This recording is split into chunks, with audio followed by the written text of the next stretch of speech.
Hey everyone! Welcome to the channel. Thank you so much for being here. I really appreciate it. So, I love my dog. You probably love your dog. We all love dogs, right? They're the best. They're furry, they're funny, they give you that look when you're eating a sandwich. You know the one. But here's the thing. I was thinking about it the other day, and I realized there's so much we don't know about our four-legged best friends. It's wild.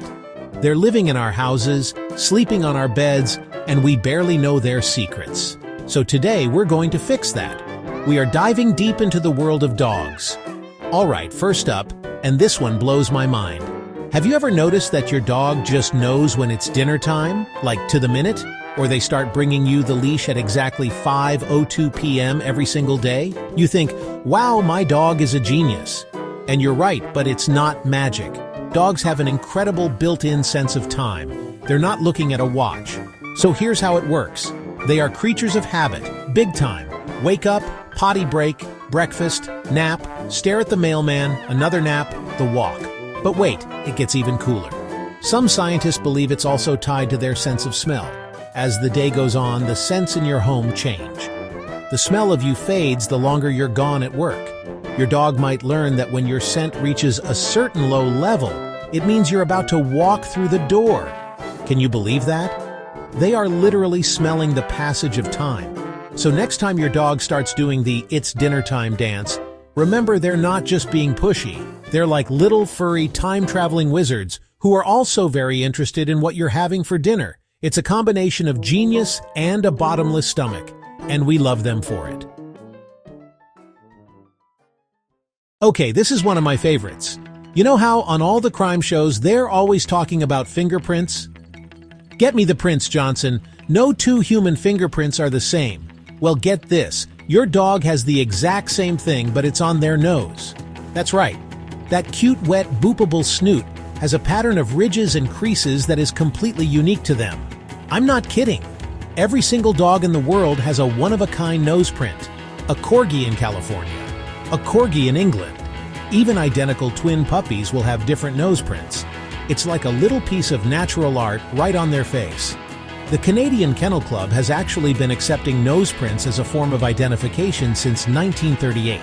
It's a more reliable identifier than a collar or tag that can get lost. If your dog ever got lost, a nose print could prove they're yours. It's like a biological barcode. I'm picturing a future where you just boop your dog's nose on a scanner at the vet. Okay, Buster, time for your checkup. So next time your dog nudges you, you are looking at something as unique as a human fingerprint. It's their personal signature. And then you have to give it a little boop. It's the law. Look it up. Or don't, just boop the nose. We all know dogs have good hearing, right? You crinkle a chip bag from 3 rooms away and suddenly, poof, they appear at your side like a snack-seeking ninja. But I don't think people realize how good their hearing actually is. It's not just good, it's superhero-level good. Dogs can hear sounds up to 4 times farther away than humans can. 4 times. That's insane. So while you might hear a car coming down the street, your dog probably heard it pull out 4 blocks away. They have 18 muscles in each ear, compared to our measly 6, that let them tilt, rotate, and pivot their ears to pinpoint sound location. They're like furry little satellite dishes, constantly scanning for the sound of a squirrel, the mail truck, or most importantly, the refrigerator door opening. This incredible hearing is thanks to evolution. Their wild ancestors needed to hear faint scurrying of prey underground or distant howl of rival pack. That's why they're so good at hearing high-pitched frequencies. We humans can hear up to 20,000 hertz. Dogs, they can hear sounds all the way up to 65,000 hertz. That's why dog whistles, which are silent to us, work perfectly for them. They're hearing a whole world of sounds we're oblivious to. It also explains why some things can be stressful for them. Things like fireworks, thunderstorms, or even a vacuum cleaner. To them, it's not just loud noise. It's an earth-shattering high-frequency sonic boom happening right next to their head. So remember, they're hearing it in 4K Ultra HD while we're stuck with standard definition. Okay, let's talk about dog intelligence because it's not just about sitting and staying. Some dogs are legitimate brainiacs. I'm talking vocabulary skills that might rival a human toddler. The average dog can learn about 165 words and commands.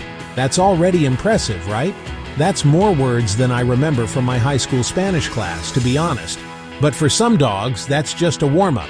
There are certain breeds, like Border Collies, Poodles, German Shepherds, that are known for being the Einsteins of the canine world. They can learn hundreds of words. And then you have the legends, the superstars. I'm talking about a dog named Chaser, a Border Collie who was an absolute genius. This dog didn't learn 100 words or 200 words. Chaser learned over 1,000 words. 1,000! She knew the names of over 1,000 individual toys. Her owner, a psychologist named Dr. John Pilley, could tell her to go find Sock Monkey from a pile of hundreds of toys, and she would go get Sock Monkey.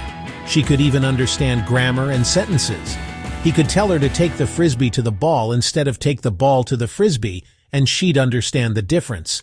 It's mind-boggling. She wasn't just memorizing, she was learning and understanding language. Have you ever been watching your dog sleep and they start twitching? Their little paws start moving like they're running, maybe they let out a little woof or a soft whine. It's adorable, but have you ever wondered what's actually happening? Well, they're dreaming. It's not just random muscle spasms. Their brains are going on little adventures while they're snoozing. How cool is that? Scientists have studied dogs' brainwaves while they sleep. They go through the same sleep stages as humans, including REM sleep. REM is the deep sleep stage where most vivid dreaming happens. It's the same for dogs. About 20 minutes after they fall asleep, breathing becomes more irregular. You might see their eyes moving behind closed eyelids. That's when the magic happens. So what are they dreaming about? We can't ask them, obviously. That would be amazing. So, buddy, what was the dream? Squirrels throwing acorns? Researchers believe they dream about dog things, replaying their day, chasing a squirrel, getting a belly rub, barking at the mailman, catching that elusive tail. The running motions and little barks are them acting out their dreams. Puppies and senior dogs dream more often than adult dogs. Puppies process tons of new info every day. Next time your dog twitches in their sleep, don't wake them. Smile. They're probably chasing endless tennis balls. Let them have their fun. When you think of a dog, you think of a bark. Woof, ruff, arf. It's their signature sound, right? It's like a cow mooing. It's like a cat meowing. But what if I told you there's a dog breed out there that doesn't bark at all? It's not that they're mute, they have a voice. They just use it in a very different and very unique way. I'm talking about the Basenji. The Basenji is one of the oldest dog breeds, originating from Central Africa. They're known as the barkless dog. But here's the twist. Instead of barking, they yodel. Yes, you heard me correctly. They make a sound that's described as a yodel. Sometimes it's called a chortle. It's a kind of baroo sound they let out when they're excited or happy. It's one of the most unique and hilarious sounds you'll ever hear. The reason they don't bark is actually physical. The shape of their larynx is different from other dogs. It's flatter and more uniform, making it hard to produce a sharp, repetitive bark. So they improvised. They came up with their own special way of communicating vocally, the yodel.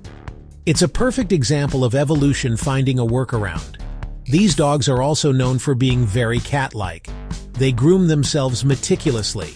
They don't have that typical doggy smell. They can be a little aloof and independent. They're fascinating creatures. So if you're ever at the dog park and hear what sounds like alpine singing, don't be alarmed. You might have just met a Basenji, the coolest, quietest, well, yodeliest dog on the block. On a hot summer day, what do? We sweat all over. It's our body's built-in air conditioning system. But have you ever seen a dog dripping with sweat from their back? No, right? That would be weird. So how do they cool down? For a long time, everyone just said, they pant. And that's true. Panting is their #1 way to regulate body temperature. But it's not the whole story. Dogs do sweat, in a very specific, kind of weird place. Get this, dogs only have sweat glands in their paw pads. That's it, nowhere else. So on a hot day, they literally sweat through their feet. If your dog has left little wet footprints when it's dry outside, that's why, little paw sweat prints. It's not a super efficient full-body cooler, which is why panting is way more important, but it is part of their cooling system. Panting works through evaporation.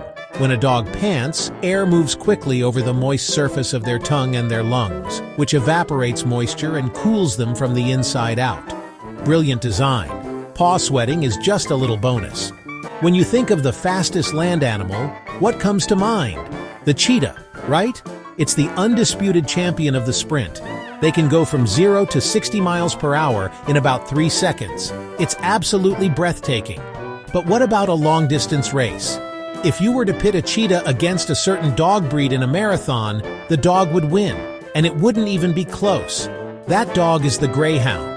Now hold on, I know what you're thinking. Jimmy, that's crazy. A dog beating a cheetah? In a short sprint? No way. The cheetah has that in the bag. But cheetahs are sprinters, not marathoners. They can only maintain their top speed for a very short distance before they completely run out of gas. A greyhound, on the other hand, is the endurance athlete of the animal kingdom. They are built for the long haul. Greyhounds can reach speeds of up to 45 miles per hour, making them the fastest dog breed. But the amazing part is their stamina. They can maintain a speed of around 35 miles per hour for up to 7 miles. 7 miles! A cheetah would be exhausted after a few hundred yards. So in any race longer than about half a mile, the greyhound would cruise right past the panting, exhausted cheetah and take the gold medal. It's all in their design. They have a massive heart, higher concentration of red blood cells to carry oxygen, and a super efficient running gait with double suspension gallop. They are perfectly engineered running machines. So while the cheetah gets all the glory for the sprint, let's give it up for the greyhound, the true long-distance champion. We've talked about their hearing and their sense of time, but now let's talk about the dog's ultimate superpower, their sense of smell. We think our noses are pretty good. We can smell pizza or when the coffee's ready, but compared to a dog, our sense of smell is basically non-existent. It's not even in the same league. A dog's sense of smell is estimated at 40 times better on average. To put that in perspective, imagine this. If you can detect a teaspoon of sugar in your coffee, a dog could detect that same teaspoon in 2 Olympic-sized swimming pools. That is the level of sensitivity. It's almost impossible for our human brains to even comprehend. They have up to 300 million olfactory receptors in their noses, compared to our paltry 6 million. The part of their brain devoted to analyzing smells is, proportionally, 40 times greater than ours. This isn't just for finding leftover bits of hot dog under the couch. This ability is why dogs are invaluable. They work in search and rescue, sniffing out survivors under rubble. They're used in law enforcement to detect drugs, explosives, and even electronics. It's incredible to watch them work. And it gets crazier. They can smell things we can't even see, like diseases. Some dogs are trained to detect certain types of cancer changes in blood sugar for diabetics, and the onset of seizures by smelling a person's breath or skin. They are literal lifesavers, all because of that powerful wet nose. It's not just cute, it's sophisticated biological technology. So we've gone through all these incredible specialized breeds. The yodeling Basenji, the genius Border Collie, the speedy Greyhound. But when it comes to the king of the dog park, the most popular dog in America, who do you think it is? For 31 years straight, the #1 most popular breed was the Labrador Retriever. 31 years. That is an unbelievable run. Just recently, in 2023, they were finally dethroned by the French Bulldog, but their reign was legendary. And there's a good reason for it. Labs are just the best. They are the quintessential family dog. Friendly, outgoing, patient with kids, goofy, lovable personality, that permanent "I'm just happy to be here" look. They may not be the fastest or most exotic, but they've won millions of hearts for decades. So let's hear it for the Labrador Retriever, long-reigning, happy-go-lucky champion. A true classic, and that's it.